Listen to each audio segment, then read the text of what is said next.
Welcome to the Habits of Health Power Half Hour, where we go through Dr. A's Habits of Health one section at a time so that you can create a powerful knowledge base that will equip you for your journey into optimal health and lifelong well-being. My name is Cassondra Reagan, and I am an independent Optavia coach. Today, we continue section 2.2 of Dr. A's Habits of Health entitled Your Blueprint for Safe Weight Loss and Health Gains. If you remember last time, we discussed that modern research has found that weight loss is more complicated than a simple energy in and energy out formula. The number of calories you consume does play a key role, but the quality of your food is also important. So remember, we used that example that you could eat 2,000 calories of lettuce and you would find yourself malnourished. You wouldn't get the healthy fat your body needs for metabolic processes, and you get zero protein, which would cause your body to cannibalize your muscle tissue. And since your muscle mass is the most metabolically active tissue in your body, your metabolism would be wrecked. However, you could eat a nutritionally dense 1,000 calories and be incredibly healthy while still maintaining a calorie deficit. For example, in that 1,000 calories, you would have 90 grams of lean protein, 70 to 80 grams of low glycemic carbs, and 30 grams of healthy fat. You would have a fantastic calorie deficit, enabling you to shed unwanted pounds while maintaining your muscle mass and vitality. Again, our Habits of Health transformation system will give you both a calorie deficit while maintaining the integrity of the quality of your nutrition, and the process will tap into two core principles of energy management to make it happen. One, controlling your energy intake, which has to do with portion control, and managing your insulin pump, which has to do with the type of carbohydrates you eat and the way you eat them. So these two principles form the basis of the healthy eating strategy we will be learning in phase one, the weight loss phase. And mastering these two principles will be the key to long-term success.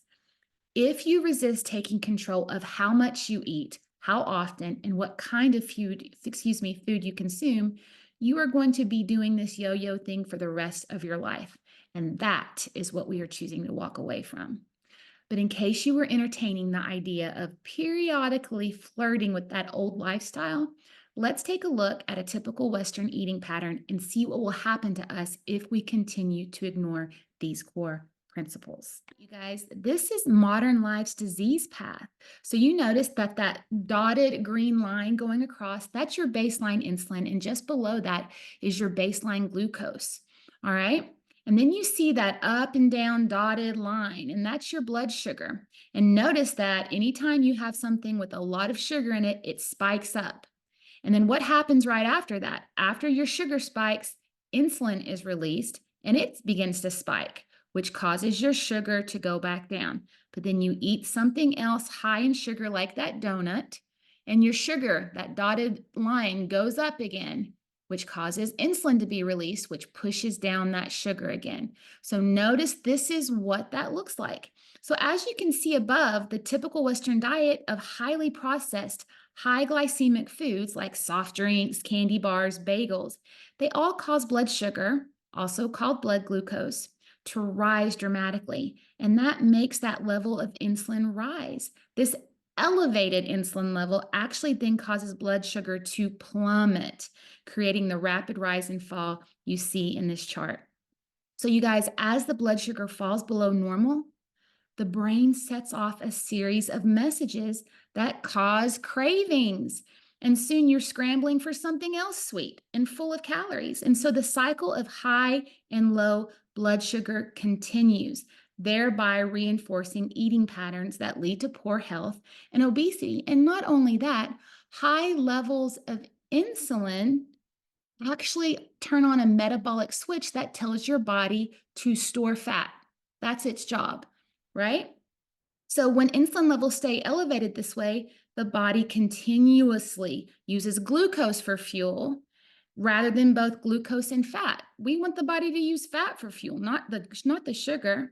And so since it's not needed as fuel, all that extra energy, all that extra sugar and fat is taken to fat cells for storage. So in short, you become a fat storage machine. So that huge meal right before bed keeps your body in fat storage mode through the night and disrupts your sleep, leading to even poor eating habits. And yep, you guessed it, even more weight gain. Does this sound familiar? Do you feel like you're hearing about your life? So let's build a visual model to illustrate the central role that management of your fat cells play in all of this. All right? The ability to store fat was so important to our ability to survive so long ago that we have billions, like 40 billion fat cells.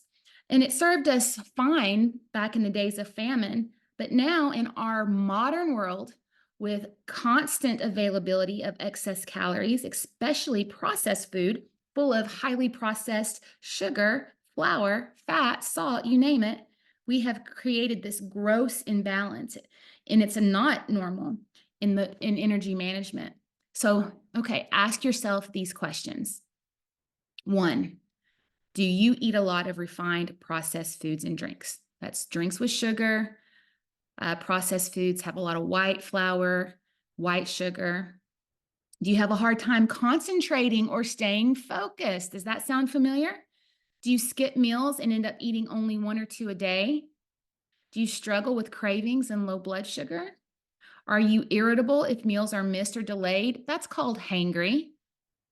Do you struggle with mid-morning or afternoon slumps?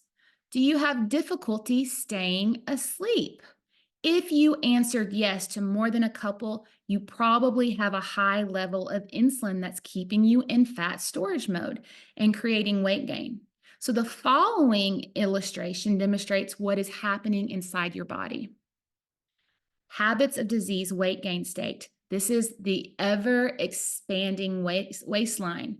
So as you can see, the unhealthy food of the American diet is adding excess calories from poor quality. Remember, we talked about quality of food matters, such as sugar, flour, saturated fats, and other high glycemic, you're going to get used to that word, guys, high glycemic carbohydrates, while also raising your blood sugar, which shoots your insulin up, right?